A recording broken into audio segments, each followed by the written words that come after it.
नमस्कार साथियों, मैं सुमन हिंदी क्लासेज में आप सबका स्वागत करती हूँ। जैसा कि पिछले वीडियो में हमने पढ़ा था, जगन्नाथ रत्नाकर जी द्वारा लिखित टीका, बिहारी सतसई पर लिखित टीका बिहारी रत्नाकर के कुछ दोहों के बारे में। तो आज उसी कड़ी को आगे बढ़ाते हुए हम और दोहों का भावार्थ समझेंगे। और ये जो बिहारी रत्नाकर है, ये कोटा विश्वविद्यालय के बीए द्वितीय वर्ष में लागू है। तो आज हम समझेंगे बिहारी रत्नाकर के कुछ और दोहे। आजो तरियोनो ही रहो, श्रुति सेवत इक रंग, नाक बास बेसरी लहो, बसी मुक्तन के संग। ये जो दोहा है बिहारी जी का, इसमें बिहारी जी ने श्लेष अलंकार का सुंदर प्रयोग किया है। और श्लेष अलंकार का प्रयोग करते हुए उन्होंने इसको बहुत ही सुंदर ढंग से पिरोया है। आजो यानी आज तक, तरियोना, इसके तरियोना जो है इसमें श्लेष शब्द है। तो इसके दो अर्थ है। तरियोना यानी एक नाक का आभूषण, कान का आभूषण होता है एक तरियोना, और एक तरियोना कि आज तक भी तरा नहीं, तरियो ना, तरा नहीं, ही रहो, तरियो ना ही रहे, यानी कान का आभूषण ही रहा या तरा ही नहीं। श्रुति सेवत इक रंग, श्रुति वेद का सुनना, सेवत सेवन करते हुए, सेवा करते हुए, इक रंग एक ही रंग। नाकबास, नाकबास का अर्थ है स्वर्ग का वास या स्वर्ग में रहना, उच्च स्थान प्राप्त करना। और नाक का अर्थ होता है कि इज्जत, मान या श्रेष्ठ।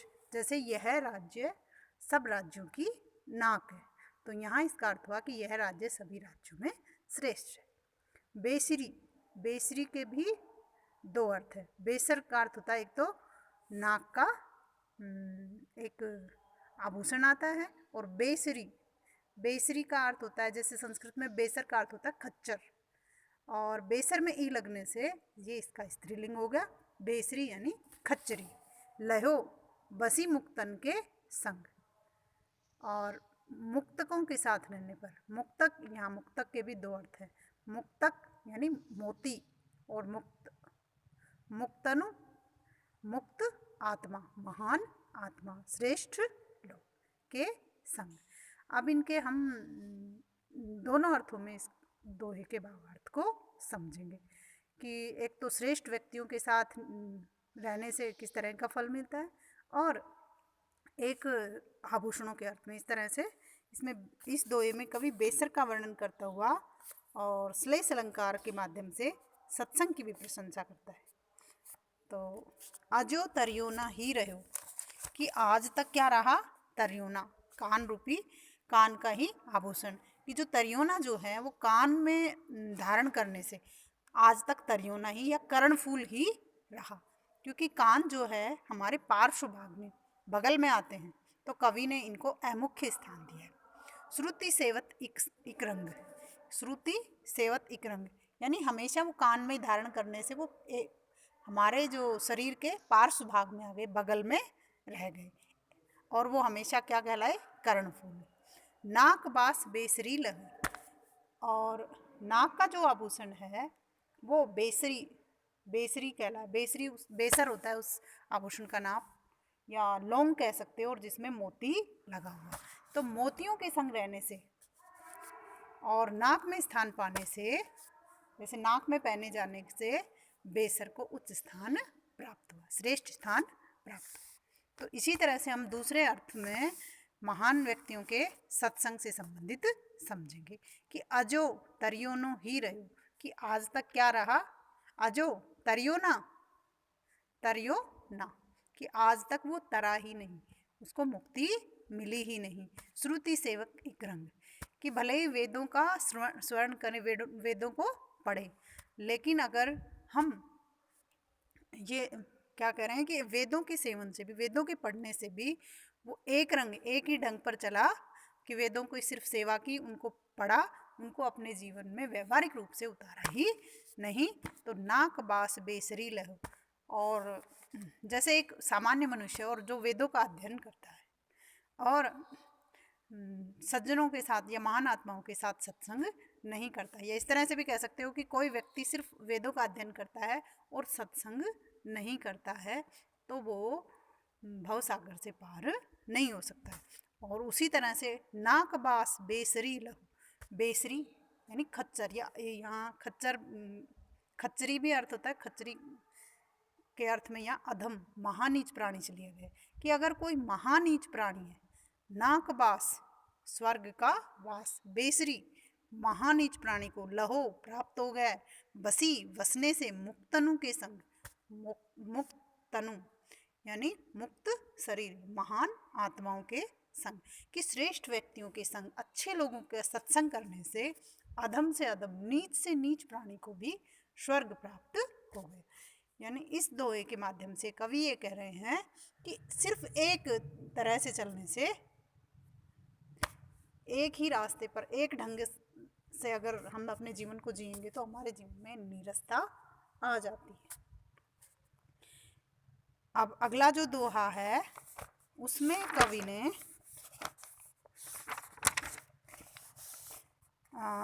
कवि ने नायिका के सर्वांग सौंदर्य पर रिझे हुए नायक का चित्रण किया है कि किस तरह से जो नायक है वो नायिका के सर्वांग यानी सभी अंगों के सौंदर्य पर जो रिझा हुआ है और उसका चित्रण इसमें किया गया।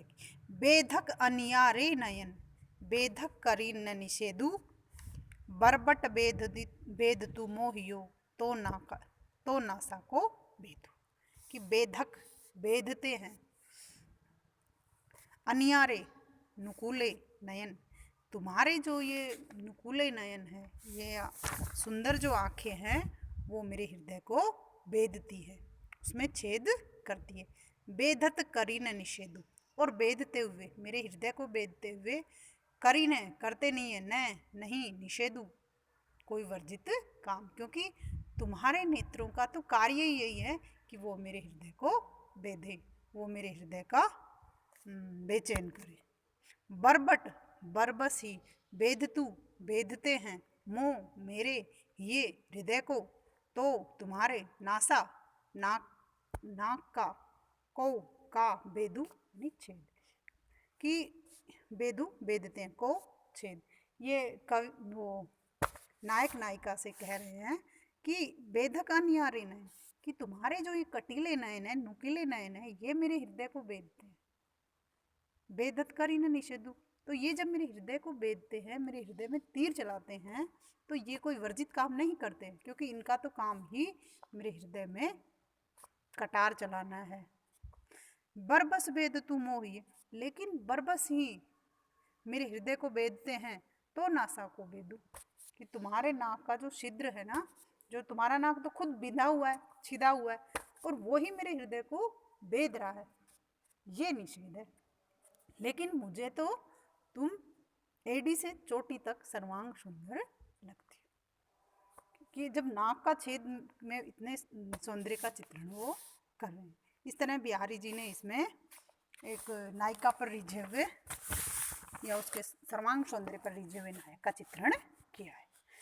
अब आता है तीसरा ये दोहा, जिसमें कवि ने नायक व नायिका के भरे हुए भवन में, जहाँ उनके गुरुजन, उनके माता पिता उपस्थित हैं, और नायक और नायिका की चातुरी से, आंखों की चेष्टा के द्वारा ही हृदय के सब भाव जो परस्पर प्रकट कर देते हैं, उसी का वर्णन एक सखी दूसरी सखी से कर रही है इसमें, कि कहत नटत खिर रिझत खिजत मिलत खिलत लजियात, भरे भोन में करत है नैनन ही सो सब बात, कि एक सखी अपनी दूसरी सखी से कह रही है कि ये नायक और नायिका कितने चतुर हैं, ये पूरा भवन भरा हुआ है सब लोगों से, यहाँ इनके गुरुजन, इनके माता पिता सभी उपस्थित है, लेकिन फिर भी ये आंखों के माध्यम से एक दूसरे से बातें कर लेते हैं।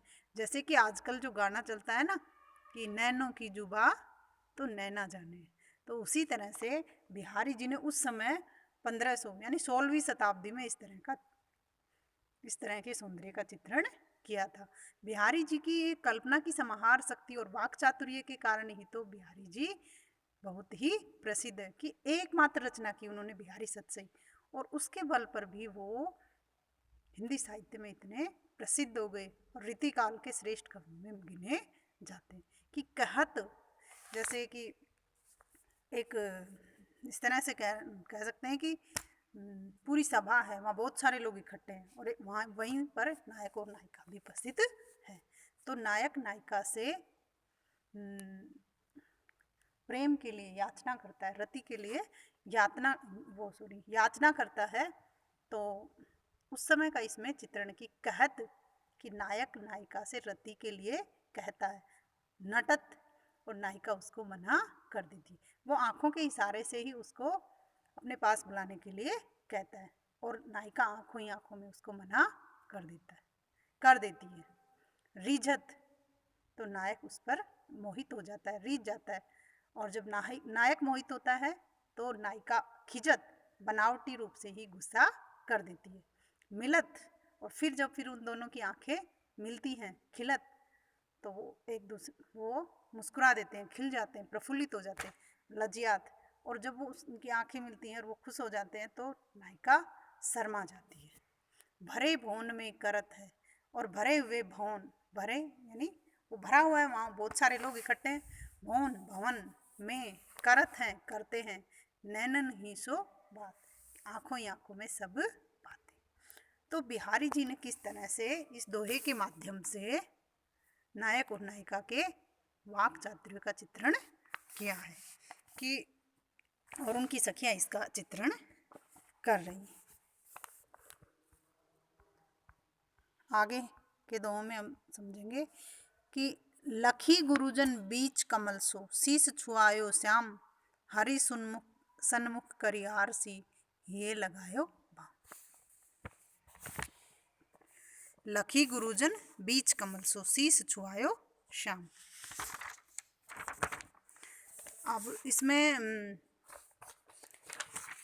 नायक और नायिका की चेष्टा, नायक और नायिका की जो चेष्टा है वो एक सखी दूसरी सखी से बता रही कि लखी यानी देख करके, गुरुजनों के बीच या अपने माता पिता के बीच, नायिका को गुरुजनों के बीच या अपने बड़ों के बीच देखकर, कमल सो शीस छुआयो श्याम। श्याम इसमें श्री कृष्ण भी अर्थ ले सकते हैं एक अर्थ में, और दूसरे अर्थ में नायक, कि नायिका को अपने गुरुजनों के बीच, अपने बड़ों के बीच देखकर, और नायक ने कमल से अपना शीस छुआया, यानी कमल इस तरह से याचना की कि मैं तुम्हारे चरणों में गिरकर और प्रेम की याचना करता हूँ।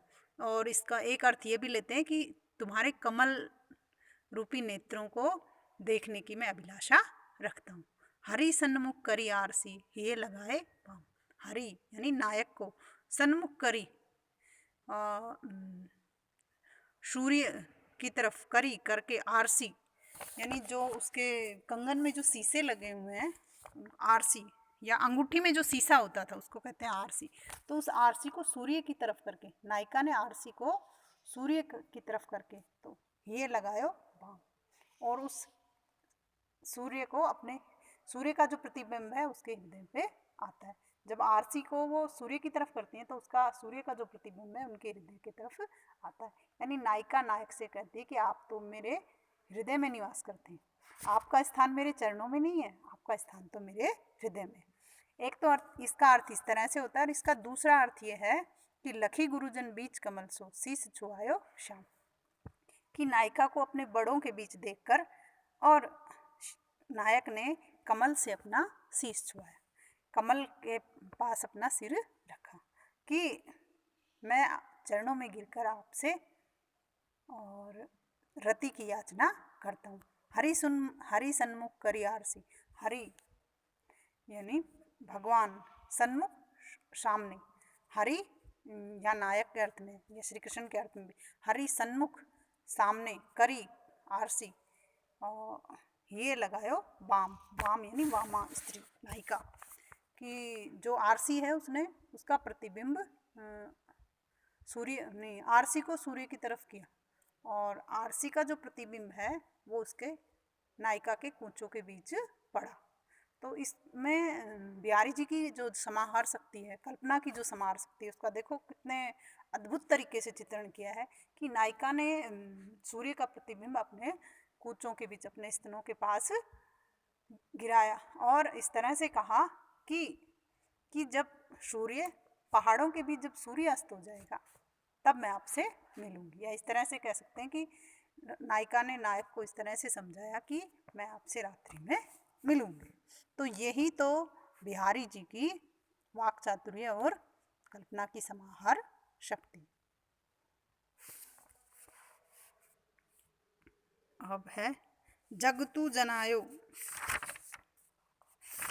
जगतु जनायो जिहि सकल सो हरि जान्यो नाही, जो आँखुन सब देखियो आँखी न देखी जाई।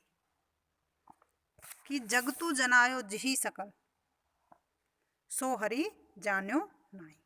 कि जगतु यानी संसार को जनायो समझाया, जिहि जिसने, सकलु संपूर्ण, सो हरि जान्यो नाही कि जिस जिनमें परमात्मा के द्वारा, जिसके हृदय में स्थित होने के कारण सकल जगत तुझसे जाना गया, वह हरि नहीं जाना। जो आँखुन सब देखिए आँखी न देखी जाए। जैसे आँखों के द्वारा सब देखा जाता है पर स्वयं आँखें नहीं देखी जाती। पर स्वयं जगतु जनायो जिहि सकल, यानी इस तरह से कह सकते हैं जगतु संसार को जनायो प्रकट किया, दिखाया, समझाया, जिहि सकल जिसने संपूर्ण संसार को हमें समझाया। या इस तरह कह सकते हैं कि जिस परमात्मा ने हमें इस संसार में भेजा और इस संसार को समझने में हमारी मदद की, सो हरि जान्यो नाही, उसी परम पिता परमेश्वर को हम जान नहीं पाए। इस संसार में आने के बाद हम इस संसार में इस तरह से रम गए या इतने रम गए कि उस हरि को ही भूल गए। जो आँखिन सब देखियो, जिस तरह से आँखों से हम सब कुछ देख लेते हैं लेकिन आँखें न देखी जाए, लेकिन अपनी आँखों को ही हम स्वयं देख नहीं पाते हैं। किस तरह से कि जिस तरह से